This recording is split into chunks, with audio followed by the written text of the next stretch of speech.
আজি ভিডিওটো আৰম্ভ কৰিছো ৰাতিপুৱাৰ পৰা একদম গা পা ধুই ধুনীয়াকৈ ষ্টাইল কৰি লৈছো দেই লৰাকেইটাক মানে সোনকালে পঠিয়াব লাগে 6:30 বাজিতে পঠিয়াব লাগে হিহঁতে মানে ইয়াৰ পৰা যাওঁতে আধা ঘণ্টা লাগি যায় সৰু লৰা ছোৱালী যেহেতু মানে আমাৰ ঘৰৰ পৰা খুচকাই যাব লাগে 1 কিলোমিটাৰ খুচকাই যাওঁতে হিহঁতৰ একদম বাৰে 1.5 কিলোমিটাৰ মান হৈ যায় হিহঁতে খেলি ধুলি মানে গৈ থাকে হেতু কাৰণে সোনকালে পঠিয়াব লাগে আৰু মই ধুমাধুমকে ওলাই কৰি লৰো লৰাকেইটাক পঠিয়ালো স্কুলত বাৰু 7:30 বাজিত বহে এফালে আকৌ আমাৰ ষ্টাইলে মেন নহয় জানো ষ্টাইল অলপ ওলাই লৈছো এইফালে আকৌ লৰাকেইটাক পঠিয়াও ললো পঠিয়াই লৈ এইফালে ভন্টি এজনী আকৌ আহিলে চুলা এখন চিলাবলৈ স্কুলত চুলাবলৈ তাকে ধুমাধুমকে চিলাই দিলো কাৰণ পৰীক্ষা সবৰো আছে হেতু কাৰণে চিলাই কৰি দিলো আৰু এইফালে আকৌ মই চাহ খাবলৈ বহিলো দোকানতে বহি চাহ অলপ খাই লও বুলি ভাবিলো এ নিমখ চাহ লৈ লৈছো আৰু তাৰ লগতে মেৰি বিস্কুট লৈ লৈছো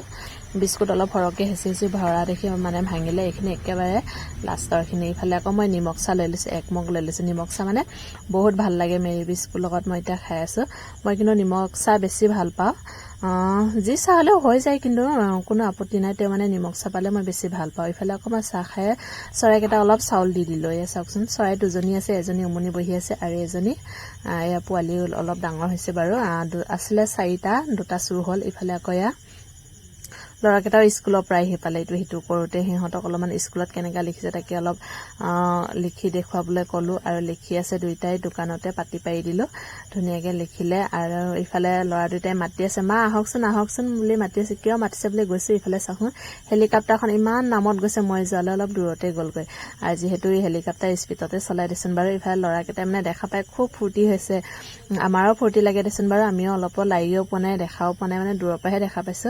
ইফালে আকৌ একদম বতাহ আহি গল চাওকচোন বৰষুণ একদম কুলা হৈ আহিছে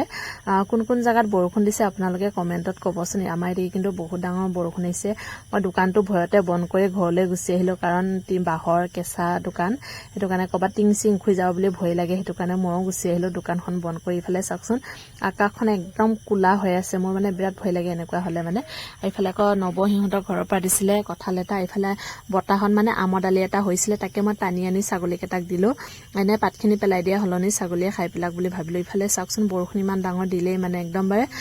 কুলা হৈছে আৰু লগালগ বৰষুণ আহিয়ে গৈছে আমি আকৌ উদঙীয়া ঘৰটোতে থাকিলো যাবলৈ নাপালো ইফালে আকৌ বৰষুণ এৰিলে টিউচন মাষ্টৰ আহিলে চাওকচোন চেনি অৱস্থা কি হল মই পেকেট এটা আনিবলৈ যোৱালৈ মানে চেনিখিনি মাটিতে থৈ গলো একদম কুলা পৰুৱাই ছাতি ললে এইটো পেকেট আনিব যাওঁতে চেনিৰ অৱস্থা এয়া হল চাওকচোন এতিয়া আকৌ মই টিউচন মাষ্টৰৰ কাৰণে চাহ বনাই দিলো বৰষুণটো যেহেতু এৰিলে যিমানে যি খং নহং নিজৰ দায়িত্ব পালনটো কৰিব লাগিব কামবোৰ কৰিব লাগিব আৰু এতিয়া মই টিউচন মাষ্টৰক ধুনীয়াকে চাহ দিবলৈ গলো চাহ দি আহি ইফালেতো বৰষুণ এৰিলে বুলি কলোৱে নহয় আপোনালোকৰ ইফালে দেউতাই চাওকচোন জাল কুৰ চেপা লৈ গৈছে মাছ মানে জাল পাতিবলৈ চেপা পাতিবলৈ ইফালে পথাৰখন দেখি গম পাইছে চাগে কিমান ডাঙৰ বৰষুণ দিছে আৰু তাৰ মাজতে আপোনালোকৰ এটা কথা কয় এতিয়া সন্ধিয়া আছে এইটো চাওকচোন 1 টকা পইচা মাজত আছে তাত ধানৰ থুক আছে তাৰ মাজতে 1 টকা আৰু এইটো হৈছে 2003 চনৰ এইটো দেখিছেনে 2003 চনৰ এইটো পইচা আৰু এইটো হৈছে 1 টকা তাক দেখাইছে ঘেন্টা মানে কি বুজাইছে আপোনালোকে গম পাইছেনে এইটো 2008 চনৰ মানে আগৰ দিনৰ পইচাটো কম মানে কষ্ট বহুত আৰু টকা পায় কমকে আগৰ দিনত ধৰ 100 টকা হাজিৰা বা 200 টকা কিন্তু টকাৰ মূল্য বুজি পায় আৰু এতিয়া দিনত এইটো ঘেন্টা কাৰণ কি মানে যিমান কষ্টই কৰক নকৰক দেহা যাবগৈ তেও পইচা খৰচ কৰাটো নেৰে কিন্তু এই আজি কৰিছো কাইলৈ আহিব আজি খৰচ কৰি দিছো পুৰা কাইলৈ আকৌ কাম কৰিম এনেকুৱা মানে নিজৰ দেহাটো বুজি নাপায় হেতু কাৰণে আজিকালি এইটো পইচা চলি আছে ঘেন্টা এইটো পইচা মানে টকাৰ মূল্য বুজি নাপায় হয় নে নহয় বাৰু মই কোৱা কথাষাৰ এইটো হৈছে 1 টকা আগৰ দিনৰ এইটো হৈছে 2003 চনৰ আৰু এইটো হৈছে 2008 চনৰ এইটো হৈছে ঘেন্টা